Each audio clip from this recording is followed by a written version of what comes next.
இந்த மாரி டைம்ல வந்துட்டு அம்மாக்கு வந்துட்டு நான் தேங்க்ஸ் சொல்லியிருக்கணும். ஆனா அந்த தேங்க்ஸ் வந்து நான் அம்மாக்கு சொல்லவே முடியல அப்படின்னு ஏதாவது இருக்கா? அம்மாக்கு நான் ஆக்சுவலி எந்த விஷயத்துக்கும் தேங்க்ஸ் சொன்னதே கிடையாது. அ அம்மா வீட நடத்திக்கிட்டே இருந்தாங்க. அது நம்ம ரியலைஸே பண்றதில்ல. ஜான்வரி 17த் அம்மா இறந்துட்டாங்க. ஜான் 30த்லேருந்து பிப்ரவரி 3ஆம் தேதி வரைக்கும் இந்த பால் பில்லு, பேப்பர் பில்லு, அந்த வீட்ல வேலை செய்ற அக்காங்க, இவங்கலாம் வந்து நம்மள சம்பளம் கேட்குறாங்க. பால் பில் வந்து ரூ. 2534 கட்டணும் அப்படின்னு அந்த அம்மா சொல்லுது. ஸோ பேசிக்கலி எப்படின்னா, நம்ம சம்பாரிப்போம். நம்ம வந்து அம்மா கிட்ட ரூ. 1,00,000 குடுத்துட்டுமா வீட்ட நடத்திடு அப்படின்னா, இந்த பால்காரன், பேப்பர்காரன், நீ எல்லாரையும் அம்மா பார்த்துப்பாங்க. நமக்கு தெரியவே தெரியாது. அது வந்து எப்படின்னா, ஒரு ஃபேக்டரி பட்டன் மாரி. மார்னிங் 8:00 அந்த வண்டி ஓட ஆரம்பிச்சதுன்னா, நைட் 9:00 வரைக்கும் அந்த வண்டி ஓடிக்கிட்டே இருக்கும். ஆட்டோமேஷன் அந்த சிஸ்டம் ஃபுல்லா.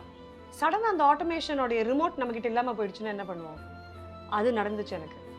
இப்போ அந்த ஆட்டோமேஷனோட ரிமோட் எங்கேன்னு கண்டுபிடிச்சு, அத புரிஞ்சுகிட்டு, என்னோட ஸ்டைல் ஆஃப் ஆட்டோமேஷன் கொண்டு வரதுக்கு எனக்கு கிட்டத்தட்ட 10 மாசம் ஆயிருக்கு. பட் இதுதான் தேதி. இந்த தேதியில ஒரு பில் வரும். இது எங்க வரும்? எப்படி ரீடிங் பண்ணுவாங்க? எதுவுமே எனக்கு தெரியாது. 10 மாசத்துல அத கத்துக்கிட்டேன். ஸோ தேங்க் யூ அம்மா ஃபார் டீச்சிங் மீ லைஃப்.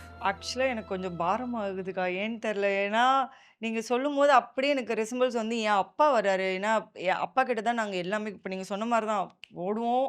ரெஸ்ட்லாம் இருக்காது. போவோம், மாசம் மாசம் குடுப்போம். மாசம் மாசம் ஆனா ஒரு கணக்கு சொல்லுவாரு. இது குடுத்துட்டேன், இது பண்ணிட்டேன், இது செஞ்சுட்டேன், இது மிச்சம் இருக்கு. நெக்ஸ்ட் மந்த் இந்த எக்ஸ்ட்ரா வருது குடுத்துருங்க. இது எல்லாமே சொல்லுவாரு.